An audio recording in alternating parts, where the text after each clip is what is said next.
Formula One isn't just about speed, it's about pushing boundaries. Over the years, teams have introduced some mind-blowing ideas, from fan-powered cars to six-wheeled machines to gain an edge.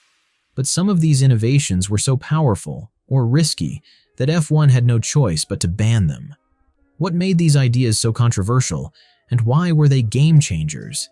Stick with us to explore the fascinating stories behind F1's most forbidden creations. Don't forget to like and subscribe for more exciting updates on the world of motorsport. Let's start with shark fin. One of the most controversial innovations in Formula One history was the shark fin, which first appeared in F1 cars in 2008 when Renault introduced it on their R28 vehicle. The shark fin provided significant aerodynamic benefits by stabilizing the airflow to the rear wing, particularly during cornering. By the end of that season, every team had adopted this technology as it allowed drivers to push their cars harder in critical turns, improving overall performance. However, despite the aerodynamic advantages, the shark fin was often criticized for its unattractive appearance. In 2011, the FIA banned them for aesthetic reasons, much to the relief of many fans. But in 2016, due to vague wording in the regulations, the shark fin unintentionally returned. The changes, meant to encourage aerodynamic innovation, allowed teams to experiment with more aggressive designs, and the shark fin made an unwelcome comeback for the 2017 season. In 2018, most F1 teams supported the return of shark fins, but McLaren's boss, Zak Brown, opposed them, citing their interference with valuable space for sponsorship logos. Despite 9 out of 10 teams wanting the fins back, McLaren's refusal to support them prevented their permanent return. This decision ultimately led to the shark fins being banned for good. Dual brakes. In 1997, McLaren introduced a dual brake system that allowed drivers to apply brakes independently to the front or rear wheels. This innovation gave the team a significant edge, especially in corners, as their cars could brake more efficiently. The system remained secret, and McLaren's cars began lapping faster than their competitors, especially through turns where others struggled. Typically, drivers don't brake while turning, but McLaren's drivers, Mika Häkkinen and David Coulthard, were able to selectively brake, gaining more speed. Spectators noticed this, leading other teams to investigate. Once the dual brake system was discovered, rival teams raised concerns about its fairness. McLaren's dominance in the 1998 season, including a win at the Melbourne Grand Prix, fueled the controversy. Other teams pressured the FIA to step in, arguing that the system gave McLaren an unfair advantage. Before the next race, the FIA banned the system, preventing further use. While the ban was official, many believed it was driven by rivalry, given McLaren's history with similar issues.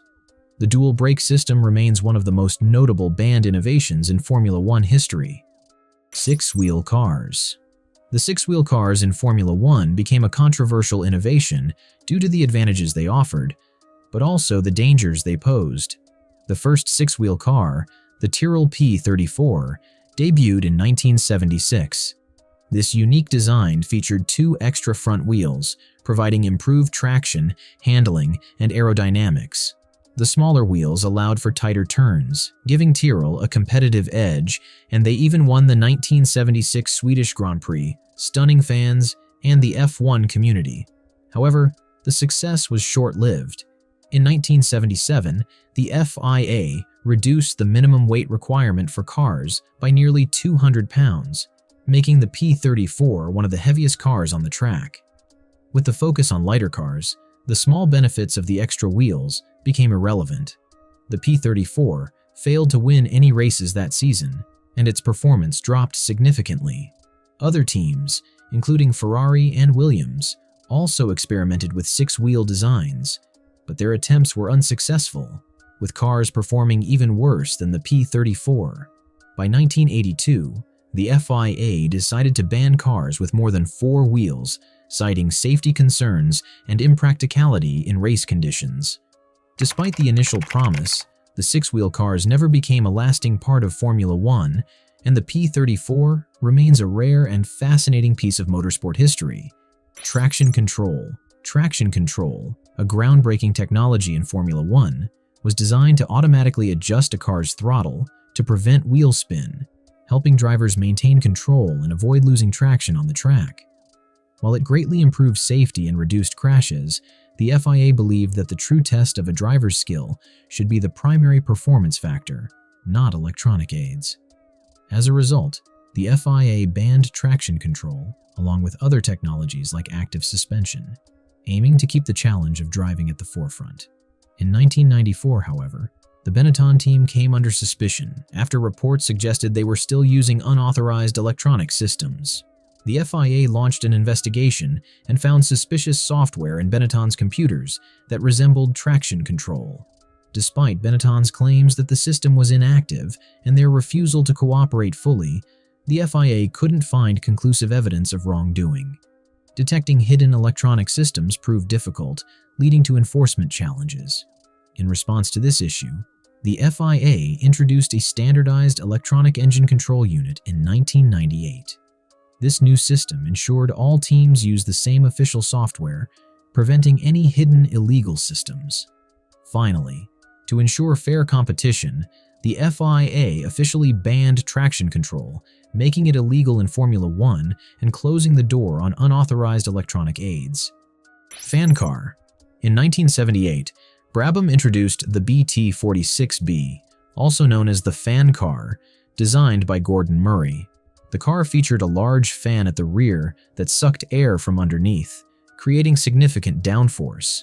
This gave the car exceptional grip, particularly in corners, and allowed it to outperform competitors. The BT46B debuted at the Swedish Grand Prix, where Niki Lauda won effortlessly, proving its effectiveness. The innovation, however, quickly sparked controversy. Rival teams argued that the fan acted as a movable aerodynamic device, violating F1 regulations. There were also safety concerns, with fears that the fan could eject debris onto the track. As protests grew, the legality of the fan design came under scrutiny. In response, Brabham withdrew the car after just one race. The FIA quickly banned fan-powered systems, ensuring no other team could use similar technology. Despite its brief appearance, the BT46B remains one of F1's most daring and creative innovations. X-Wings. In 1997, the Tyrrell team introduced a bold innovation to Formula One: the X-Wing car. Designed to increase downforce on tight tracks like Monaco, the X-Wing resembled something out of Star Wars. After a lackluster start to the season with no points, Tyrrell debuted the design at the Monaco Grand Prix, where driver Mika Salo achieved an impressive fifth-place finish, the team's best result that year. The success caught the attention of rivals, and by 1998, teams like Ferrari, Jordan, and Sauber had adopted similar designs. The X-Wing proved effective in enhancing downforce, especially in close racing situations. However, the innovation came with significant safety concerns. Positioned near the driver's head, the wings posed risks in crashes and were prone to detachment. During the 1998 Argentine Grand Prix, Jean Alesi's X-Wing broke off after entangling with a cable. Following this incident, the FIA banned the design, citing visibility and safety issues. Active suspension.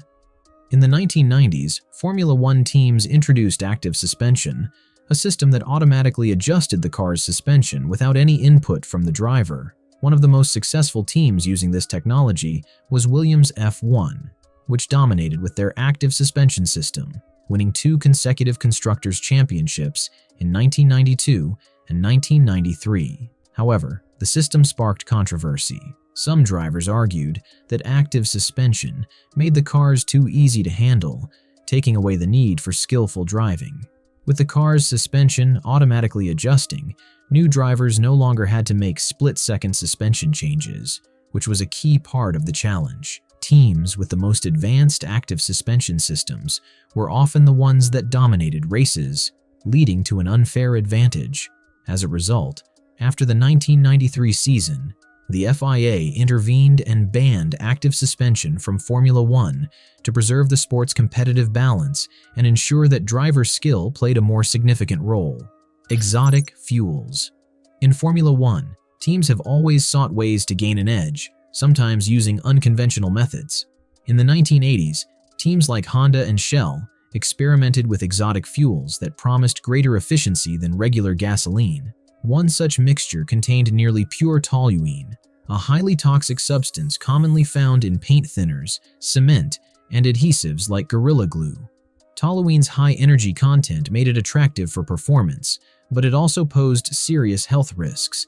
The dangers of using toluene became apparent, as inhalation can cause severe neurological damage, with long-term exposure leading to significant health problems. The use of such toxic substances raised concerns about the safety of drivers and team members, leading to growing pressure for regulation.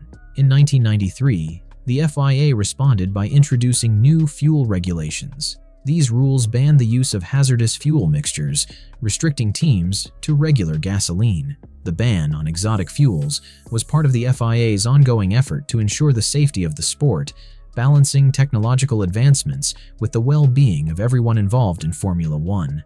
This is the end of today's video. Which of these banned F1 innovations surprised you the most? Do you think any of them should have been allowed, or were they just too much for the sport?